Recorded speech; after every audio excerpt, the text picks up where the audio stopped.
tenim una taxa d'atur del 36% per sota dels 30 anys, del 47% entre els 16 i els 24. Només tenim 430.000 joves treballant a Catalunya, la meitat que teníem abans de la crisi. Durant la presidència del senyor Mas s'han perdut un de cada 3 llocs de treball en aquest país, quan es va començar la primera legislatura dient que reduiria l'atur a la meitat. Els subsidis són d'un 11% només, o sigui que no només està a l'atur, sinó no té cap cobertura social aquesta franja de la població. La taxa d'emancipació ha tornat a 10 anys enrere. Els contractes indefinits amb els majors de 30 anys són del 14% i són del 48% entre els menors de 30 anys. I això té un enorme impacte en termes vitals, de projecció vital, de construcció d'una vida, d'estabilitat. El que estem construint és tota una generació que portarà una cicatriu de per vida. Tindrem menys protecció laboral, menys salaris el reste de la nostra vida, només per tenir una taxa d'atur com la que tenim ara, passi el que passi, encara que desaparegui demà. Tenim una migració que no havíem vist en el nostre país des de la postguerra.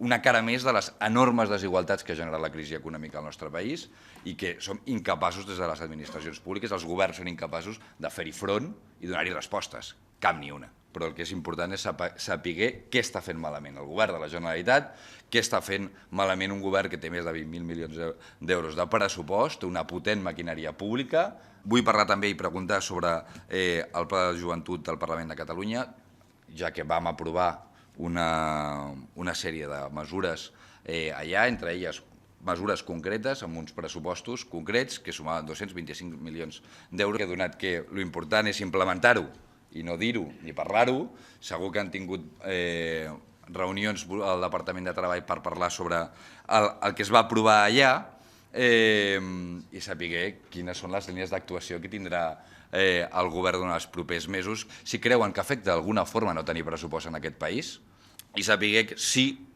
l'estratègia de fons, perquè tot i que puguem tenir moltes discussions, aquí el govern de la Generalitat amb això i està d'acord amb el govern central, amb altres coses no, però amb això sí, creu que la solució per a la situació actual, perquè així ho va votar la reforma laboral també, és fer una devaluació interna, és a dir, una reducció de salaris, un empobriment majúscul del país i amputar bona part de l'Estat, fent polítiques d'austeritat. Voldríem també saber i conèixer l'opinió sobre les declaracions, que segur que li podrem preguntar, sobre les declaracions del conseller de Treball, que fa poques setmanes ens va dir que la crisi s'havia acabat. Ho va decretar. Bona mostra del que pensa el govern, que aquí hem arribat per quedar-nos en aquesta situació i que no li importa. No sé quina és l'opinió que tindran ells, segur que li preguntarem al conseller, però a nosaltres ens sembla una absoluta presa de pèl.